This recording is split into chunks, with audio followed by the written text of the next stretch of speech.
Welcome back, everyone. It is thought fatigue is involved in 1 in 6 fatal road accidents, and some studies even suggest women need up to an hour's sleep a night more than men. Not getting that extra hour could be one reason women are more susceptible to depression than men. A couple of factoids for you, and the man who knows all about it and all about sleep problems for that matter is here. He is Dr. James Ludwick with the West Houston ENT and Sleep Center. Dr. Ludwick, thanks for coming in. Hey, thanks for having me back. I really appreciate it. I had no idea. 50 million Americans suffer from sleep disorders. There's over 70 sleep disorders, I understand. What are those numbers accurate before I throw out bad information? Yeah, they're pretty accurate. Ballpark? Yeah, ballpark. What are some of the major situations and problems you treat and see every day doing what you do?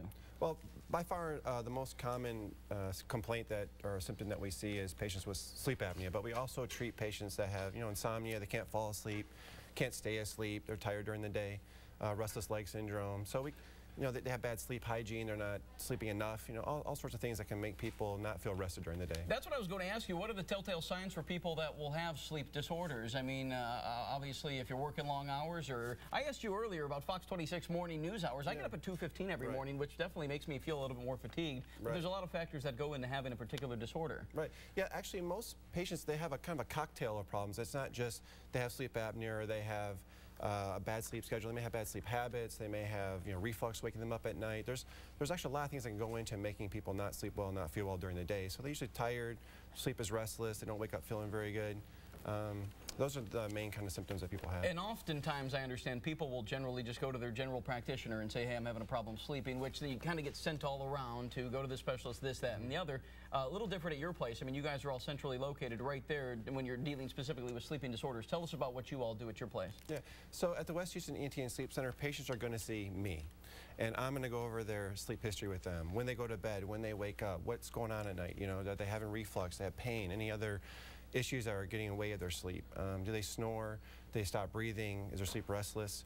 And then after we go over their complete sleep history, then I'm going to do a full head and neck exam, because a lot of patients that have, for example, sleep apnea, they'll often have things like deviated septums or poorly controlled allergies or sinus problems, big tonsils, adenoids, things you hear about commonly. And once we have that complete picture of their history and their exam, then I spend a lot of time teaching. I spend about 30 minutes per patient for a new sleep patient, and when I teach them all about sleep apnea. What are the sleep stages? When they finish with going through the animations and our charts and graphs and things that I have, the tools I have to teach, they really understand what is sleep apnea and what the problem is. Before going to a doctor and you're sitting at home and say you're having a few restless nights, you're not able to sleep, how do you know?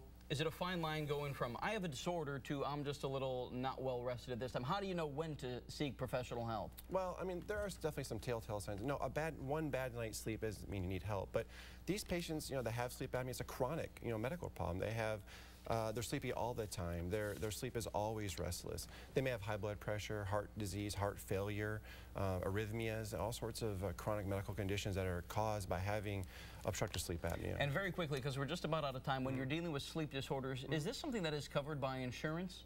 Right. Generally? Yeah, I mean, it is covered by insurance, and frankly, no matter where people go, their insurance is going to cover their sleep study or whatever.